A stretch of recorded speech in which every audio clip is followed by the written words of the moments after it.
Nướng hết. Nói chung là ở nhà mình cũng đã nướng rồi. Nướng rồi. Giờ chỉ có là hâm nóng lại thôi. Dạ dạ. Mắm nóng ngon, con vợ thao rồi nó ngon. Dạ. Đã hấp dẫn chưa? Con gọi chín luôn. Cầm đi con, cầm đi. Chịu qua bển thôi được không?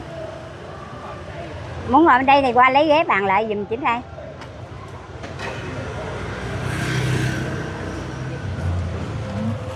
Hi, xin chào cả nhà, mình là Trinh, rất vui được gặp lại cả nhà trong kênh Trinh Vlog nha. Hiện tại là Trinh đang đứng ở địa chỉ là 129 Nguyễn Công Quang, phường Cầu Kiệu, quận Phú Nhuận. Ở phía sau lưng Trinh nè có một cái xe gọi là xe bún thịt nướng của cô Chính. Hôm nay thì Trinh sẽ dẫn cả nhà mình đi ăn bún thịt nướng nha. Vừa ngon mà giá lại vừa rẻ nữa nha.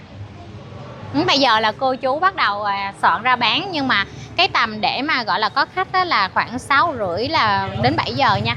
Bây giờ là bắt đầu chuẩn bị bếp nút để nướng. Tại vì á, là thịt nướng của cô á, là đa phần là mình nướng trên bếp than, cho nên là cô chú phải chuẩn bị cái công đoạn đó, nó mất thời gian. Khi mà mình order đồ ăn bên đó và mình qua ngay vị trí này để mình ăn nha cả nhà. Đây bàn cô Chính cũng đã để sẵn một vài cái rồi nè, là tối á, là sẽ đông ngồi ở đây ăn nha cả nhà ha. Còn chỗ cô là ngay chỗ trước nhà thờ luôn. Chỗ cô đứng bán á, là trước ngay nhà thờ nha. Cái tủ thịt bún thịt nướng. Có khách tới nhưng mà chưa có để mà bán luôn. Chính mới vừa ra. Đang được sống chị không? Hai đứa gì không?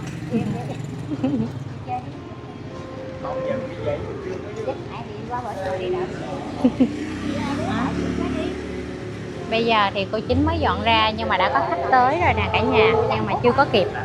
Cô đợi khách đợi 15 phút. Giờ cô Chính chiên chả giò hả? Dạ. Ủa cái đó mình không có làm trước ở nhà được hả cô Chính? Dạ. Dạ. Nhưng mà trời ơi, đeo bông mũ gì có cái tay kìa, nó bị vướng không? Dạ. Dạ. Con sợ cái dầu á cô. Đó. Con sợ đó, cho nên là con thấy cô đeo cái bông mũ á là nó ấy không thì mình lấy cái đũa. Dạ. Nghe giọng giống miền Tây quá ta. Tụi bay làm bài, tụi bay cứ thi cứ lại làm cái gì đâu. Dạ. Chính thoải mái nè, đừng lo. Chính này thoải mái lắm.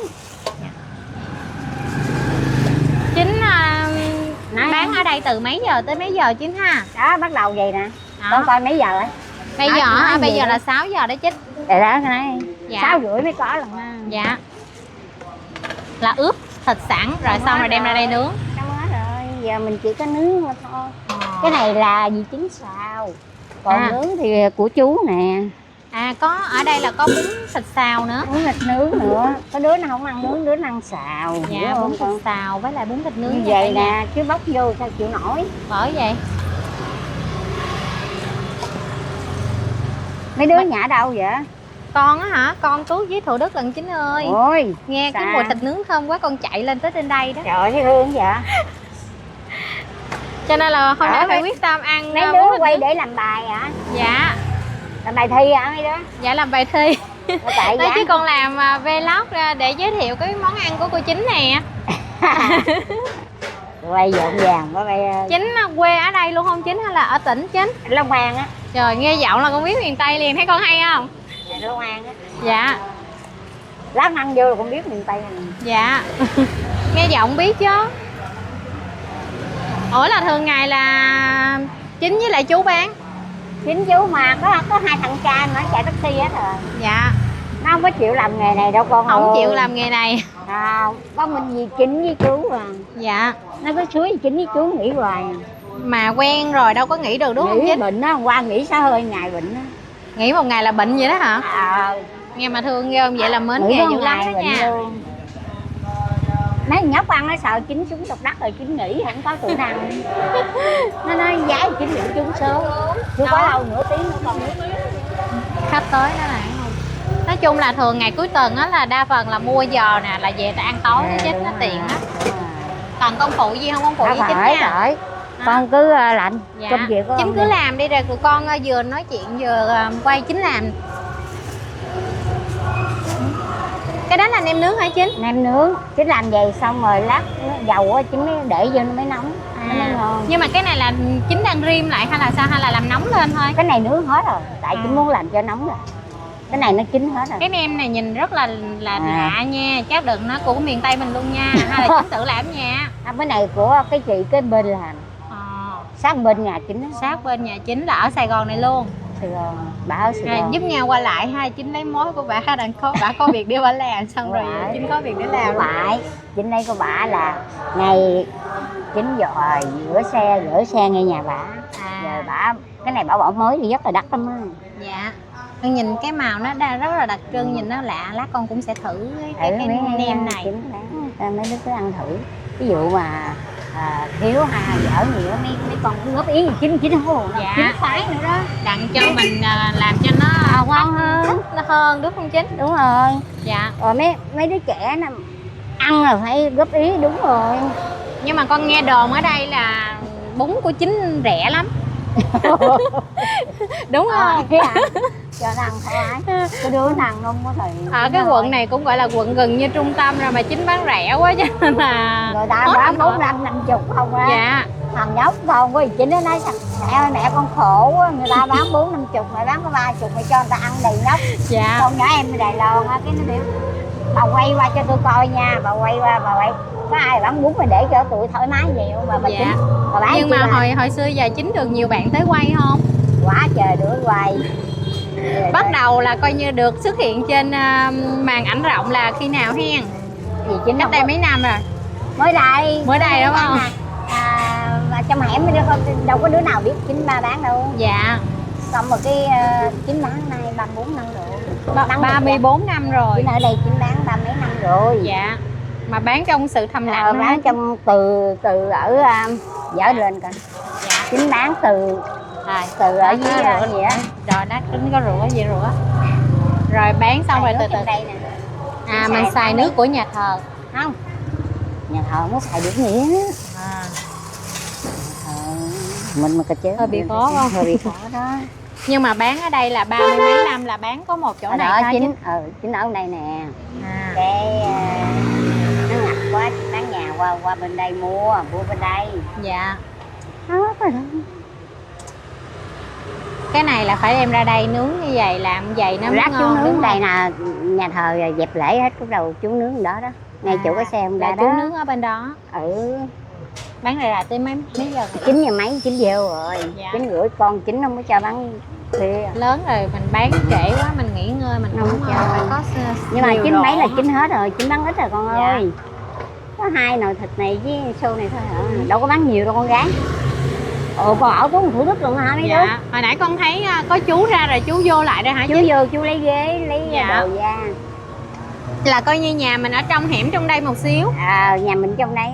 Nhà mình hẻm trong đây. Vậy cũng gần Chính hay vận chuyển cũng đỡ chứ mà xa cái nữa mình xa Chính nghỉ rồi. Đẩy tới để lui. Xa Chính nghỉ rồi con. Dạ. Đỡ ngay đó luôn. Tầm Du không? Con đi đâu đâu. Ở đây giờ con hỏi chợ Tân Định Chính chưa biết. Trời ở đây đất 34 năm. Coi như là sáng chỉ ra mua đồ đem về ướp lo rồi. Chú đi chợ mà Chính trong nhà. Trời ơi, chú đàn ông mà chú đi chợ luôn á hả? Chú đi chợ. Trời ơi, chú đi chợ nha cả nhà, tuyệt vời chưa? Chú đi chợ rồi chú lấy đồ, chú làm hết. Còn có mình Chính được. Chú mà bán đồ chay hơi bị đỉnh á, chú luộc. Vậy hả? Chú luộc rau, không ai qua luộc không luộc rất là sao cái bí quyết là sao mà không nếu không luộc xanh lè mà ngon, làm kỹ lắm nè, xanh lè mà ngon vậy là có khiếu đó, làm ngon lắm. Dạ. Chú ngon lát còn nướng kỹ. Dạ. Khách đông cỡ nào đông nghĩ sao? Tươm mỡ chảy mỡ cho. Chứ đâu không có cho mà nướng hậu. Ai đứa nào mà lại nướng hậu không làm, không có nướng cho đàng hoàng ăn để sáng nay đi làm. Dạ. Bởi vậy mới bán được lâu năm với lại là khách mới quay lại liên tục. Chính bán ai cũng nhắc. Dạ. Nhưng mà xe rất là gọn ha Chính ha. Vậy thôi, cái tủ gọn rất là gọn nha cả nhà. Dạ. Đó. Đẩy đi kìa.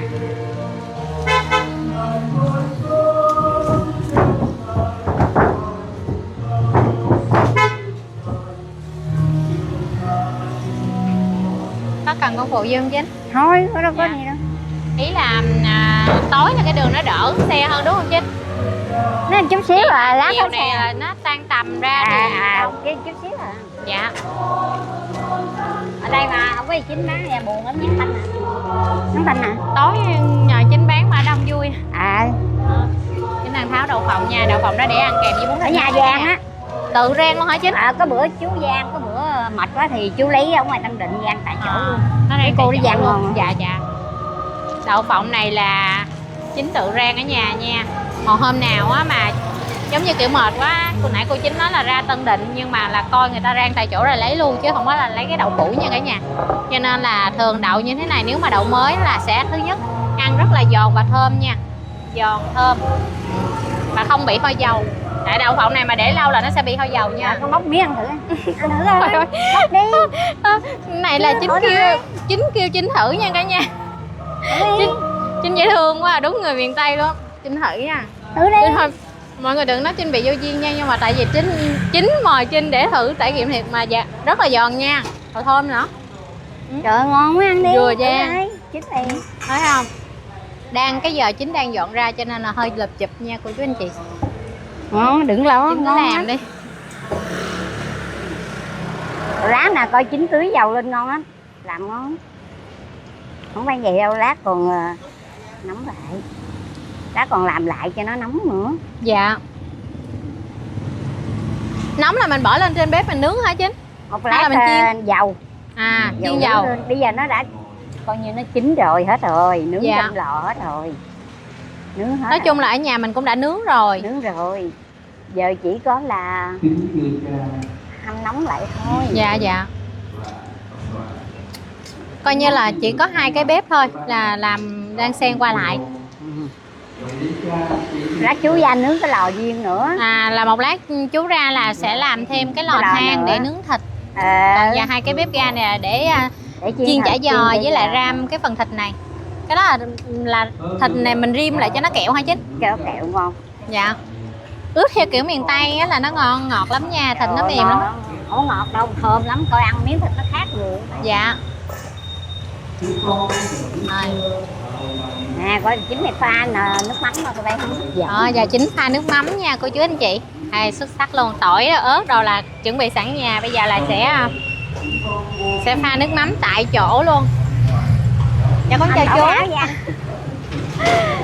Chú lấy ghế ra đặng lát cái bàn hả chú? Chú ít nói chuyện nha con. Dạ. Chú ít nói. Lát con trò chuyện với chú. Ít nói chuyện đi. Dạ. Sao cạy họng không lên cho tao? quay đại không lên hả? Cạy họng cho không nói chuyện rồi. Ít nói chuyện. Tối ngày ở nhà ít nào nói chuyện. Dạ. Chứ nhiều khi làm cả ngày mệt đó chính. Chú có nói về chuyện chỉ muốn ngồi hai đứa con á chọc chính hoài. Nó chọc chú hoài. Nó chọc chính, nó chọc chú. Nhưng mà hai bạn ở nhà thì nói chuyện nhiều không chính? Trời ơi, liên thiền luôn hả? Vậy là chắc giống chính rồi ha. Liên thiền. Tối hôm qua nghỉ dắt đi ăn lẩu. Qua dắt đi ăn lẩu. Xong rồi bệnh luôn phải không? Dắt đi ăn lẩu. Bệnh luôn. Cậu cái cô miền Tây á, nhìn cái cô mà bán lẩu á, nhìn vô bữa nào con lại cho đó con quay đi. Con lại cho đó con quay đi. Cái cô đó bán đắt lắm mà cô cũng vui vẻ lắm. Cái gì chính? Con lại chỗ đó con quay được á. Chỗ nào chính? Để chính hỏi thằng trai chính đây. Dạ. Làm bán món gì chính ha? Lẩu rồi. Dạ. Mình chiên vậy là xong rồi hả chính ha? Lát mình chiên lại nữa. Không, chính rồi con. Vậy là chính rồi ha. Chính rồi. Chả giò đó là chính tự làm hay là mình lấy của người khác hả? Tự làm chứ. Chả giò là chính làm hết ha. Chả giò chính làm ăn ngon á. Dạ. Vậy là nội mà sáng dậy mà chuẩn bị công đoạn này cũng mất nhiều thời gian lắm luôn á. Căng luôn. Cực lắm chứ bộ. Mấy giờ là chín dậy? 2 giờ trưa chính dậy làm đến giờ. 2 giờ trưa hả? 2 giờ làm đến giờ xong dọn ra luôn á. Dạ. Đâu này. Còn sáng là coi như chú đi chợ, chính ở nhà nghỉ ngơi xíu rồi cái chú về là bắt đầu dọn. Chú không làm gì đâu. Dạ. Đợi chú nướng thịt đi rồi tôi bay quay.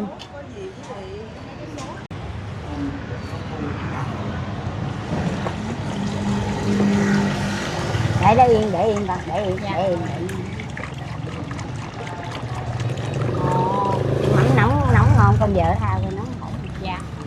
Con sợ nó trôi xuống con vịnh. Không có chờ đâu, cứ để đi, không có sao. Cả nhà thấy không, cái thau nước mắm của cô Chính rất là chất lượng nha, ớt và tỏi nổi lên trên luôn nè. Cái này cũng phải có kỹ năng chứ không là thường á là pha nước mắm hay bị chìm cái phần tỏi ớt á chứ. Phải có kinh nghiệm đó nha cả nhà. Có củ kiệu nữa. Có củ kiệu nè, đồ chua. Nhìn thôi là đã thấy hấp dẫn rồi. Cái này chính là làm ngon, đừng là. Đó, soạn vậy từ 5 giờ thấy soạn là tới lúc bán là 7 giờ là giờ lần được. 9 giờ là hết rồi đó. Dạ, coi như bán trong vòng khoảng tầm 2 tiếng. Nhưng mà khâu chuẩn bị phải mất 1 tiếng. Dạ. Nhìn chú rất là hiền luôn, mọi người chú đi qua đi lại nãy giờ cười miết mà chưa có bắt chuyện với chú. Đó, đang sạn, đang chuẩn bị nướng đó cả nhà. Đó lại chú là chú đang nhúng lửa. Bán sao Có. Xíu đi 10 phút nữa. 10 phút nữa có bạn. Đợi xíu nha. Con lui lại chính làm cho mấy hộp. Rồi qua đó đi, lui lại cho hẻm. Muốn nhiều, dạ con lui đó. Coi như là ra đây mới múc nước mắm vô bịch. Chính làm đồ mới mà, yên tâm. Đồ Dạ. chính mà bán là đồ chất lượng luôn á. Nhìn thôi nước mắm là biết chất lượng rồi. Tỏi ớt nổi lên trên là con quậy thấy là chất lượng rồi đó. Ngon ghê ha cả nhà. Cái chén nước mắm mình rất là ngon. Từ Thủ Đức, Bình Dương á tụi gì nhà bè tụi lên đây ăn không đó con. Con. Nhìn rất là ngon. Ý là cái tỏi ớt nổi lên trên.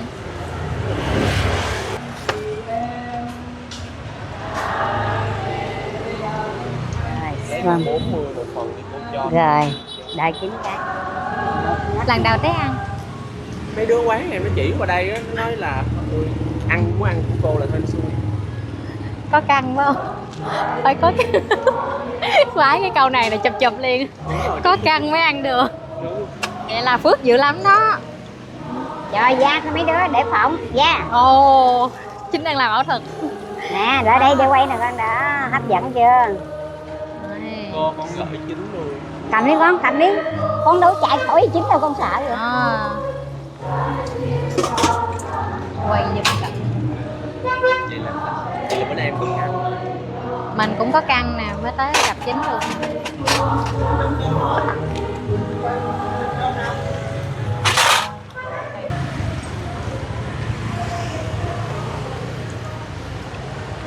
Mắm nóng luôn ngon.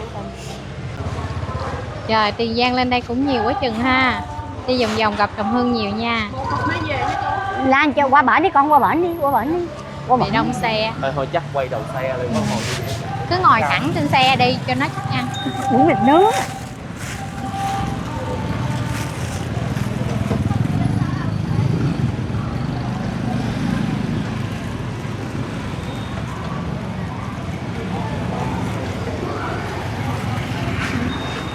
Bây giờ là cái giờ bắt đầu khách đông rồi đó nha cả nhà. Nãy giờ là Trinh thấy là coi như 2-3 khách đến mua và mang về nha. Giờ Chính bắt đầu làm bún thịt xào trước cho cái bạn nam này nè. Một phần sẽ gồm có nem. Này là thịt Đó, xào. thịt xào nha. Ơi cô có làm con phần nhà con gần đây nè, con đổ theo con đi ra lấy nha cô. Rồi ok. Đó, nem xào với một cây chả giò nha.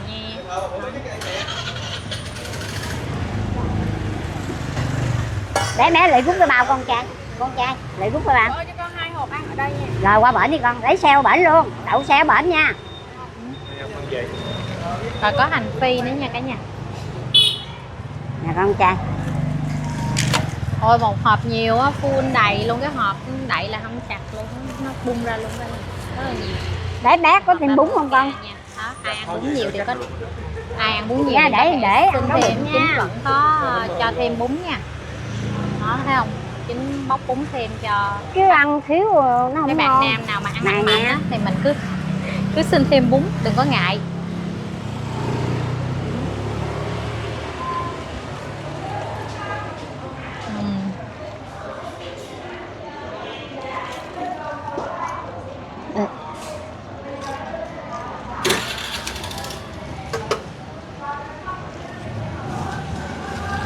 Cái hộp có thể em trường ngày mai em lại ăn tiếp được. Có tủ lạnh đó Rồi, gì bỏ vô cái nếu mà nồi. con ăn nhiều thì con ăn cái hộp trên nha không? Đây, làm nóng tại chỗ, nhìn nó ấy. Rồi bé trai, ở đây con trai. Nhìn cái hộp Nước mắm. Nè, nhất. ủa luôn. Có giấy chùi tay con cứ lấy giấy con. Rồi cảm ơn bạn. Cảm ơn con nhiều. Rồi chúc ngon miệng nha. Chú mấy hộp? Bye.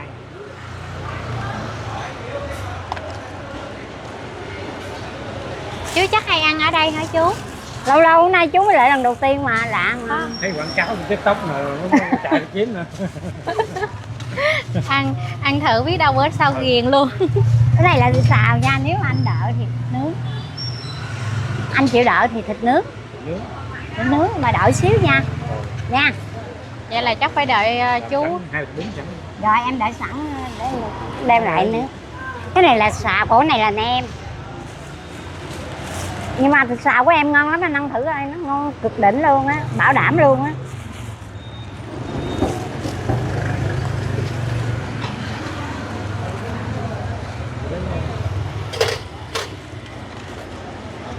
Chính làm xong là chính dọn gọn luôn ở trên bàn đó nha cả nhà. Thấy không?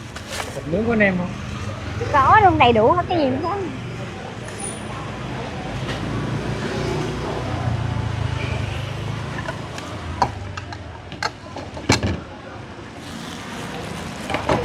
Có rồi, con đậu xe qua con. Ăn đây hai đem về. Rồi, quá.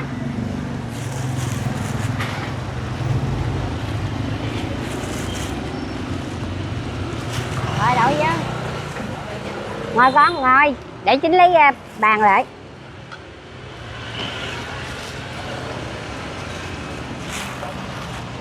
Đậu sát vô là được rồi con. Đậu xe sát vô để cái... Tối Vậy thì anh đậu sau lại khi mà nặng đi. để Anh xong đừng đó, đậu trước cửa hàng em.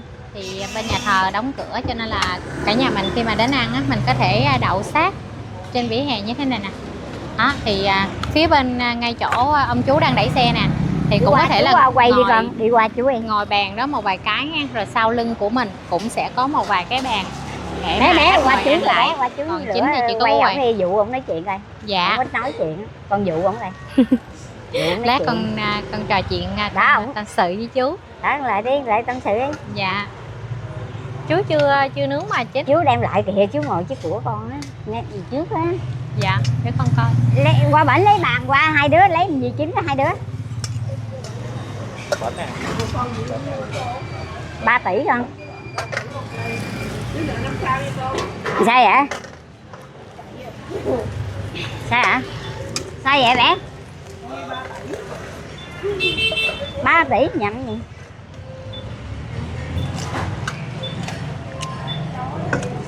Lần vậy là mình làm một nồi trước vậy hả Chính? Rồi trước, đợi chú lại. Dạ. Đợi chú. Có đứa Là nào nhiêu hai có đứa nào không ăn thịt nó không có ăn gì á. Bàn qua bển lấy bàn con qua đây ngồi con. rồi khách tự phục vụ luôn. Con qua đi Này. Chính lấy nha. Rồi đợi Chính. Tan giờ tan tầm này cho nên là khách đông nha cả nhà. Có cần kéo cái này ra không để lực? Khỏi con khỏi. Vậy hả? Để vậy luôn hả? Để vậy luôn. Mình để vậy luôn. Để vậy luôn. Chính ơi lấy con cô Chính. Rồi đợi Chính. Dạ. Rồi đi đợi Chính. Bún nướng cô Chính nha cả nhà. Bún thịt nướng cô Chính nằm ở đây chỉ là 129 nha. Đường Nguyễn Công Quang. Nói chung là đứng trước nhà thờ á. Nhà thờ này tên gì đấy ta? Giáo sư Thanh Mẫu gì đó. Nói chung là địa chỉ là 129 Nguyễn Công Quang nha. Phường Cầu Kiệu, Phú Nhuận. Kìa có bạn bển hai đứa. Chịu qua bển thôi được không? Muốn ngồi bên đây thì qua lấy ghế bàn lại giùm Chính đây.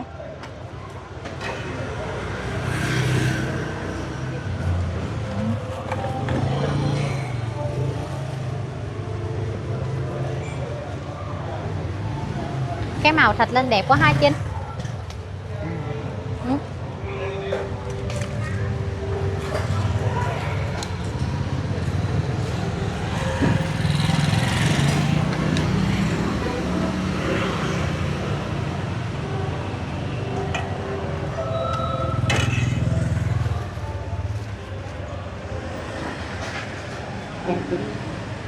Đâu.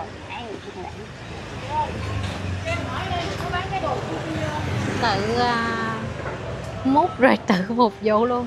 Nói chung là chỉ có hai ông bà già thôi cho nên là hơi lụp chụp. Đây hai đứa Cả nhà mình vô ăn bún á, thì nhớ đợi cô chú tại vì lớn tuổi rồi quay đi tới hoài đi lui chứ, nè chứ đó, giờ và khách rất xếp hàng rất là nhiều nha, nhưng mà vẫn đứng đợi nha, quyết tâm đứng đợi để ăn được cái tô bún thịt nướng với tô bún thịt xào. Ở đây có hai loại nha cả nhà. Nếu ví dụ như các bạn không thích ăn thịt nướng kìa thì chú các bạn xong có rồi ăn kìa thịt mấy đứa xào đâu được ăn luôn đi. nha. Ăn thịt xào được luôn cho nó đỡ dầu mỡ thì mình cứ ăn thịt xào. Con đem về phải không? Rồi nè.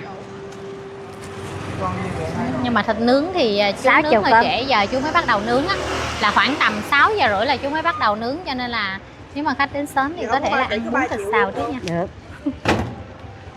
Rồi lấy cái bao quất bỏ vô Giờ mình chú cô chiến bắt đầu coi. sạn ra nướng. Dạ là mình bắt bếp than để mình nướng hả chú? Bắt bếp tuốt trong nỏ tại đây nhà thà có làm lại. Là nãy giờ là bà mình bắt ở trong đó, xong rồi mình Tuốt ở trong rồi, rồi nãy chú bưng cái này ra. Tội nghiệp đi trời. làm sao phải bưng ra mới nướng được. Dạ. Coi như bây giờ quạt để cho than nó bắt đầu nó bén lửa cả nhà, cho nó có than. Rồi bắt đầu mới để cái vỉ lên để nướng thịt. Vậy công đoạn mình chuẩn bị làm khoảng bao lâu chú? 10 phút nữa, 10 phút nữa mới ra nướng thịt. Xe kìa con. Con đứng.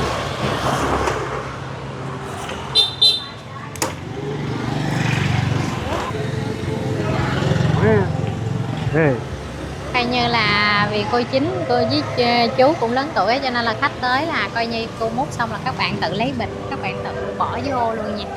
Đó, coi như mua là tự phục vụ luôn nha cả nhà. Bây giờ chú bắt đầu xách trên cái thau thịt ra, đang bắt đầu đi nướng nè. Khách mua ngồi ăn lại thì mình chỉ có thể ăn ở vỉa hè thôi, và cũng không có cái bàn gọi là to đâu nha, chỉ là những cái ghế xích thôi. Nếu mà ví dụ không thì có những cái bàn nhỏ thôi để cạnh nha. Đó, còn không thì đa phần nếu được thì chúng ta nên mua về ăn cho nó tiện đó, tại vì đậu xe ở đây đông quá cũng ảnh hưởng đường người ta tới đi lui á.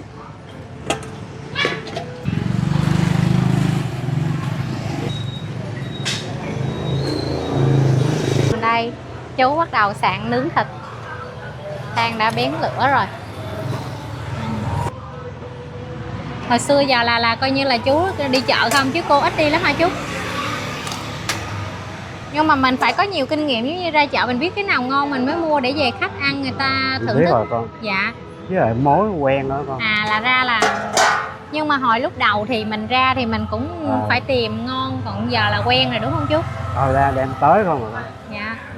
Hồi xưa á, trước giờ á mình, trước khi mình bán bún thịt nướng thì mình có làm cái nghề gì không, hay là mình bán luôn từ hồi xưa giờ? Chú năm nay 70 tuổi rồi. 70 tuổi rồi.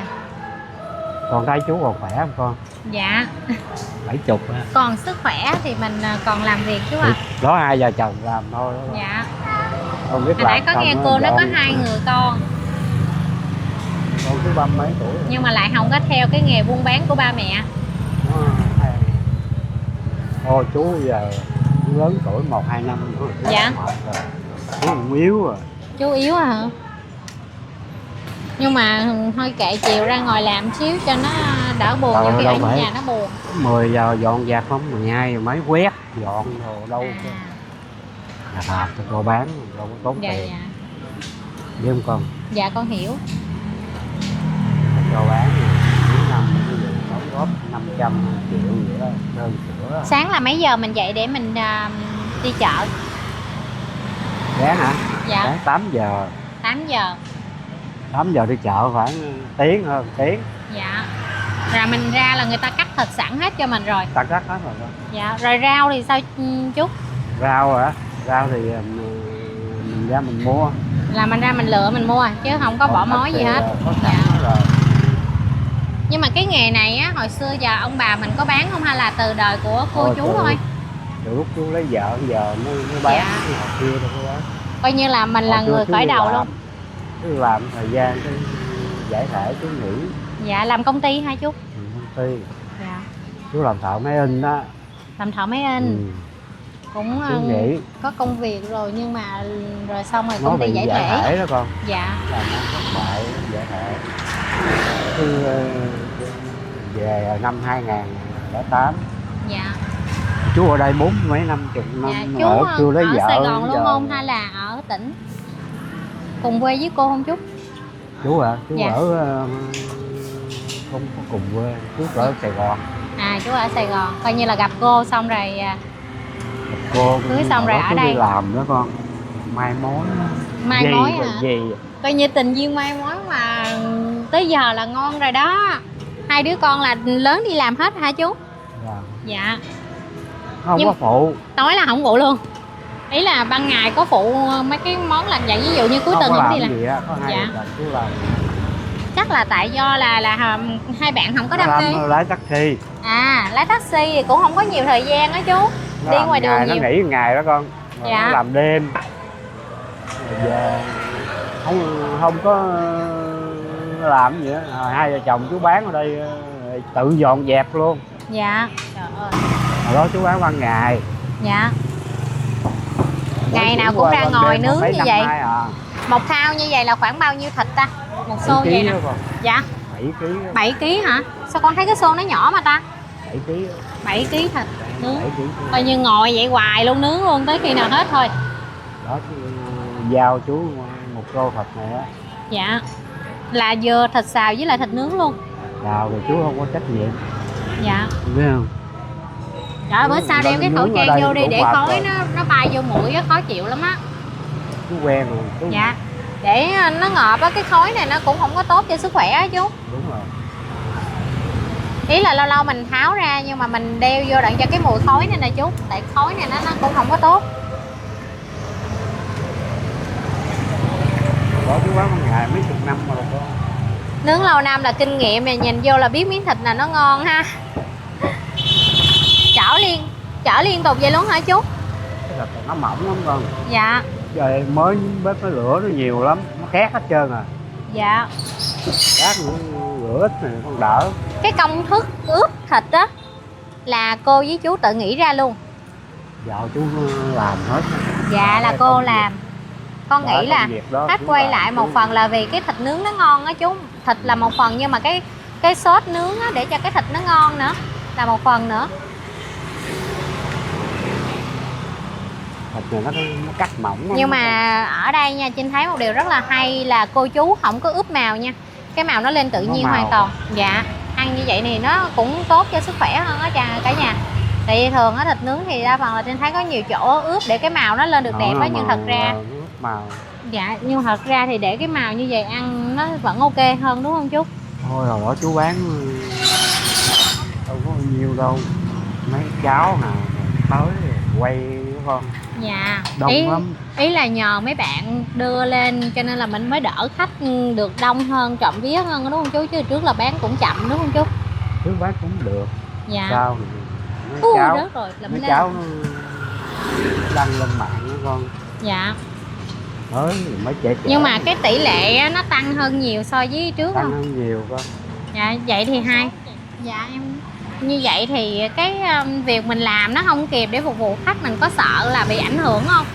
Rồi mấy đứa nhỏ ở đây cũng dễ, giống như bán buffet con, tự động làm lấy bún đông quá đó mình có bán á. Tự động lại phụ luôn. Thấy không, bà già tội nghiệp quá, tự động luôn. Coi như là các bạn cũng thương cô chú một phần cho nên là tới ủng hộ là một phần, rồi tới sao thấy cô chú đơn chiếc quá cho nên Ở phụ đây luôn. mấy đứa nhỏ không con. Dạ. Rồi nó cũng có một thời rồi. Dạ. Dạo này cũng chậm lắm rồi. Lúc nào đó là đông. Nhưng mà hồi đó thì á hả, là bán bao nhiêu ký thịt, còn bây giờ là khoảng bao Đó nhiêu? chú bán ở nhà có 5-6 kg. À, 4-5 Bán ký. sáng ra 8-9 giờ về à. Dạ. Là bán buổi sáng. Mà sao tự nhiên giờ nghĩ ra bán ban đêm, đã lớn tuổi rồi mình bán ban ngày nó khỏe hơn chứ chú? Ban ngày không có mặt bằng hay sao? Bán ở nhà đông không có chỗ để xe, đúng không? Là mình cũng bán ở đây luôn nhưng mà nó đông. Nó đông lắm, Dạ. nó không cho. Ban ngày ta kinh doanh ở đây hết rồi, đâu có Dạ. chỗ để xe. Cũng khổ chú ha, bán này mà thuê mặt bằng á thì bán giá cao thì lại khách lại không có trụ được. Còn mà bán ở ngoài đường á thì chỉ chờ ban đêm đặng cho đường bán xe thì mình mới mở được. Còn buổi sáng thì ở đây nó lại đông. Chợ sáng đây cái chợ luôn. Dạ, bởi vậy cho Mình nên là có cô chỗ chú mới mình thôi, đâu có quyết lớn định được. là Dạ. bán từ buổi sáng mà chuyển qua ban đêm.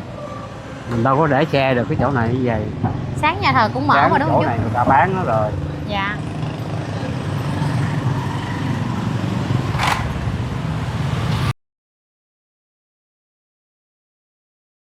Cô nhỏ con chú 10 tuổi đó con. Dạ. Kệ giờ còn sức thì ráng làm chú ha. Chứ giờ nếu ở nhà cũng buồn tay buồn chân. Chừng 1-2 năm nữa là chú À ráng 1-2 năm nữa hả? Rồi hồi nãy cô chọc cô nói mai mốt mà cô có nghĩ á, chắc mấy bạn buồn. Mà cũng có thể buồn thiệt á, tại ăn quen rồi đó, cô chú bán ấy, mình đi ngang qua mình nhớ mình tấp vô mình ăn. Thì mai mốt không bán nữa hơi buồn. Mình ướp trước là khoảng bao lâu chú? sáng chiều. Sáng ướp tới chiều. Chiều khoảng đi bán thì mới lấy ra. Dạ. Thịt thì người ta giao tới nơi rồi. Dạ. Đấy. Để con gấp chú con. Để lửa nó nhiều quá nó khét. Lấy mấy miếng lấy nha.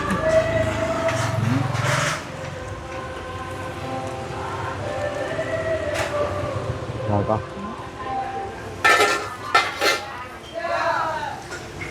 Thường một tô bún thịt nướng như vậy là khoảng mấy miếng thịt chú? Nhỏ thì 3 miếng, lớn thì 3 miếng, nhỏ thì 4 miếng, có khi 5 Dạ. miếng không chừng. Đó, được 3 đến 4 miếng thịt như thế này nha cả nhà. 2 hả? Chưa đủ không? Nãy giờ chú này đợi cũng lâu lắm rồi nè. Đợi tới trước luôn á. Trời ơi, không đợi là không, đâu có nướng được, đâu có ta làm lãi ra. Còn Đợi xíu đặng cho nó ngồi vô đây này chú cho nó đỡ khói.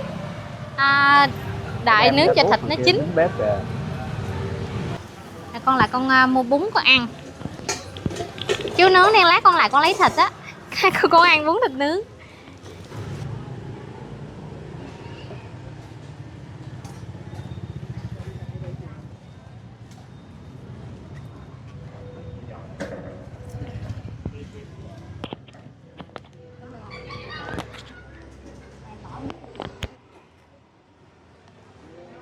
Cho con một tô bún thịt nướng luôn đi cô. Con tự làm nha. Dạ chính lấy cho con bún đi rồi con lại con lấy thịt. Không, con tự làm bún luôn đi. Con biết ăn bao nhiêu. Con biết. Nhiêu làm nhiêu. Hôm nay Trinh tự buffet luôn nha mọi người. Chính cho con cái bao tay đi. Trước nha. Đó. Dạ.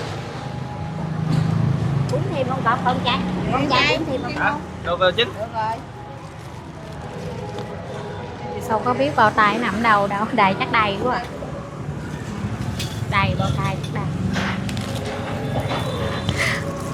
Hôm nay là coi như là Trinh tự phục vụ cho bản thân luôn nha. Trinh sẽ lấy đầu tiên là Trinh sẽ lấy rau. Con vô đây luôn nha Trinh. Ở đây bún của Chính là có rau salad, diếp cá, rau salad. Không có dưa leo đúng không Chính? Đấy, rau nha. Rồi bây giờ Trinh sẽ lấy một ít bún.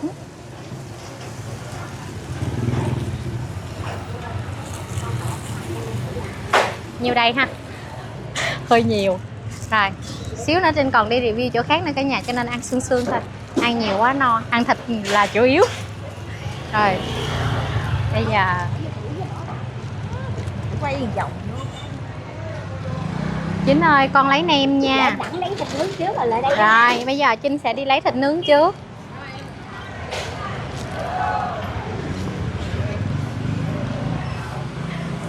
Lần đầu tiên mà đi ăn trải nghiệm kiểu này luôn cả nhà. Chú ơi, con xin thịt. Cho con mấy miếng thịt. Dạ. Rồi. Dạ. Đây, 3 miếng thịt to nha. Hôm nay là mình ăn một tô coi như đầy đủ đi cả nhà, mỗi thứ một ít đi. Để mình review cho nó chân thật. Đây là thịt xào cho Chính nè. Chính sẽ lấy mấy miếng ha. Đó, một cây nem. Cây nem, mình lấy ở dưới đi. Đấy. Rồi, nhá Chính. Đây của con. Dạ. Rồi nước mắm là con tự múc vô luôn hả? Đó. Đó. Vậy bởi vậy con đâu có thể buôn bán được đâu chứ. Hai đôi đũa. Dạ. Lát là con đi qua kia con làm thêm cái gì quên rồi. Đây. Trời ơi. Dạ. Chính từ trang cho con biết nha. Dạ, cho con rau mắm nhiều Chính, cho nó đẹp lên. Dạ. Ồ. Rồi. Bữa ăn đi rồi. Dạ, con cảm ơn. Đây là cái tô bún nhiều đậu phộng, nhiều hành phi, tới 2 cái chả giò luôn, 1 cây nêm và một ít thịt xào, một ít thịt nướng nha. Bao tay nè, lúc nãy tự bóc bún nè, bây giờ Trinh sẽ bỏ ra nha. Trinh sẽ trộn lên. Trời, trong đôi đũa này có tăm xé răng luôn cả nhà.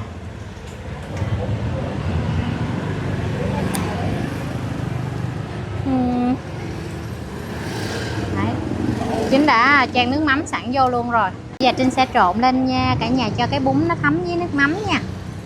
Đó, đơn giản thôi. Rau là chỉ có xà lách với cá thôi nha. Nhưng mà hôm nay thì Trinh thấy là có vẻ nhiều xà lách chứ không có thấy nhiều rib cá. Bây giờ tại vì ở đây là nổi tiếng về thịt nướng với lại cái nước mắm, cho nên là Trinh sẽ ăn trước cái phần thịt nướng mà không kèm bún nha. Bây giờ Trinh mời cả nhà cùng ăn với Trinh nha.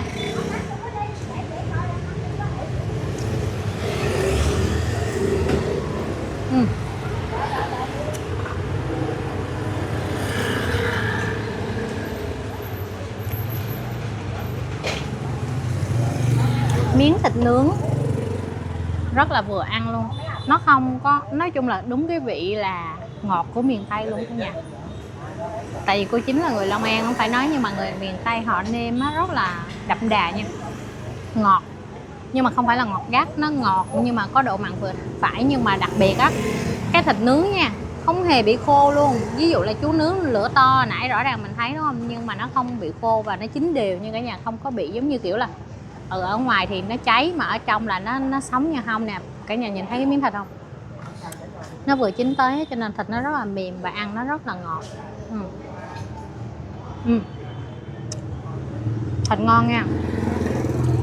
Mà có những cái rìa này á, thì chắc là do ông chú nướng thôi, do lửa mới, bếp mới cho nên là cái than nó còn cháy nhiều á, nó hơi bị xém. Cái này thì có kéo thì mình cắt ra cũng được, nhưng mà Trinh thấy là thôi, mình thấy cô chú lớn tuổi rồi, mình ăn thì mình tự phục vụ luôn. Mấy cái đen đen thì mình tự mình làm luôn nha cả nhà. Đó.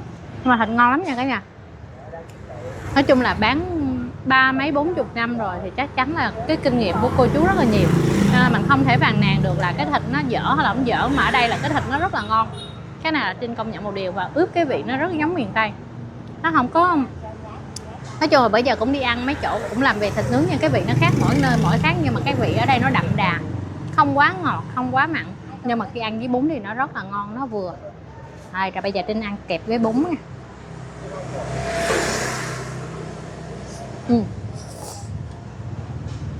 Nước mắm ngon nha,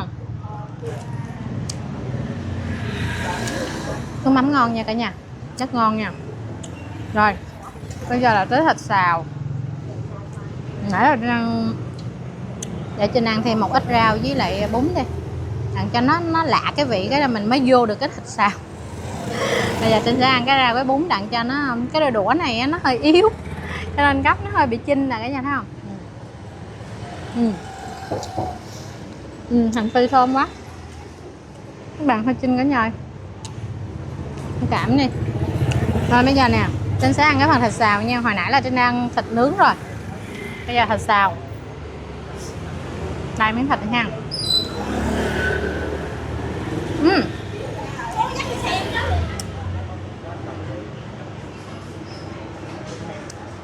Thịt xào ngon hơn thịt nướng nha.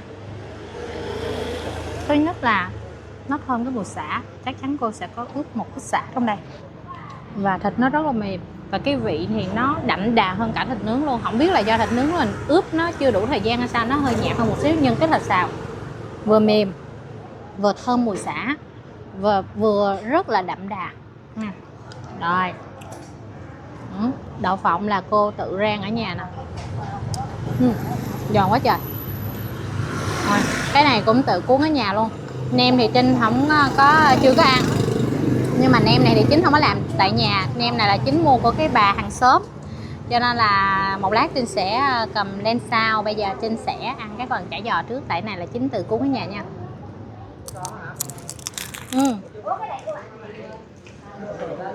Ngay trên cắn là cả nhà biết nó giòn cỡ nào đúng không. Để gấp lại cho cả nhà coi cái phần thịt bên trong nè. thấy không? Khoai môn. Bên trong này là nó sẽ có khoai môn thịt bằm nha, nhưng mà thịt bằm rất nhuyễn luôn nha. Dạ em không biết chưa. Cái vỏ này là giống như cái vỏ của bánh bía. Là biết không? Cái bánh bía mà để cuốn chả giò, cái vỏ này mình chiên mình để lâu nó vẫn giòn nha, nó rất là giòn. Thịt cũng nhiều nữa nha, khoai môn nhiều, thịt nhiều. Cái thịt này nó rất bùi nha, vừa ăn lắm. Nói chung là cái này ăn không cũng ngon nữa, chứ không cần phải chấm mắm hay là ăn với bún thịt nướng. Cái này nếu mà chính có bán riêng Trinh vẫn mua luôn, nó ngon. Ngon nha. Này chấm tương ớt là xuất sắc luôn trời, ngon quá. Rồi giờ trộn bún lên ăn nha.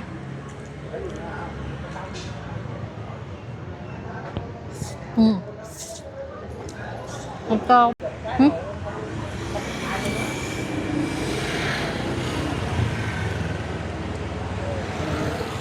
Nói ha, một tô này là 30k. Cái này là nãy Trinh có lấy thêm một ít thịt xào, nhưng thật ra nếu như cái giá này á, 30k, một cây chả giò, một cây nem, 3-4 miếng thịt nướng, thì nói chung là cái giá này là ổn. Và so với Trinh là cảm thấy rẻ luôn đó nha. Tại vì cái vị trí này á, nó nằm ngay khúc đường Phan Xích Long. Cái đường này á, nói chung là cái đường cũng gọi là đường trung tâm chứ không phải là đường nhỏ cả nhà. Cho nên cái giá này là khá là mềm. Chắc một phần là gì do cô chú á, thứ nhất là lớn tuổi, thứ hai nữa là bán thì không có mặt bằng á cả nhà, cho nên là mình bán kiểu không phải tốn tiền mặt bằng, cho nên là sẽ bán giá rẻ giống như giá sinh viên cho các bạn trẻ ăn á. Cho nên Trinh thấy đa phần ha là bà con ở trong xóm này ra ăn rất nhiều nè. Ngoài ra là các bạn trẻ đi tới xong rồi phụ cô chú luôn, cho nên là cứ vừa ăn vừa phục vụ, giống như nãy giờ Trinh đã tự lấy bún tự ấy luôn, nhưng mà ăn rất ngon nha.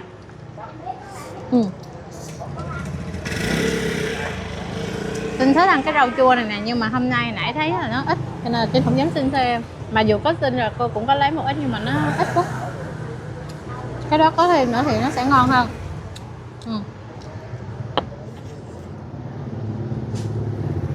Cái nước mắm cô làm hình như có nước dừa. Cái nước mắm của cô làm á hình như có nước dừa, cảm giác nó ngọt cái vị của nước dừa cả nhà, chứ không phải là nước đường nhiều nha. Thắng bằng nước dừa, có xíu đường, nhưng mà nước mắm nó rất là thơm, không quá nồng cái mùi nước mắm nha. Bây giờ Trinh sẽ ăn cái nem. Nem thơm nha.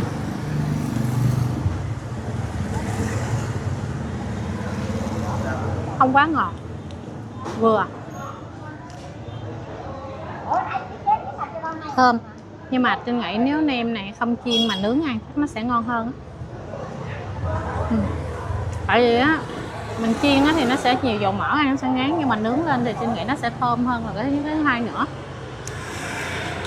Và nó sẽ có một cái mùi đặc trưng của cái nem nướng. Còn này làm nếu như cô nướng trước rồi, nhưng mà cô đổ dầu vô á để giữ cái độ nóng, nó làm cho cái nem nó hơi bị ngấm dầu, mà ổn cũng được. Nói chung là những món này nó khô nó bớt dầu, nhưng món này nó có dầu thì nó kèm vô làm cho tô bún mình nó đủ hòa quyện hơn. Nhưng mà Trinh nghĩ nếu mà nướng thì nó sẽ ngon hơn, nướng ăn kèm thì sẽ ngon hơn nha cả nhà ha.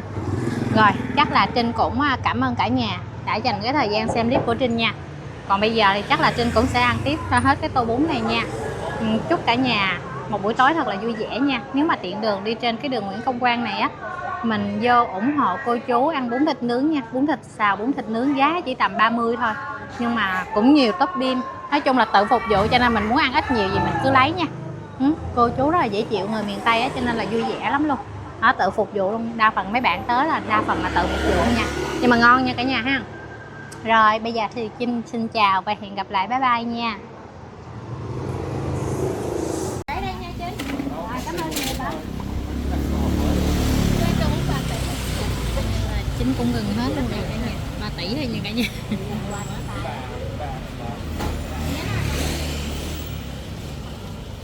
Điểm hỏi nhiều đi, nhiều của la nha.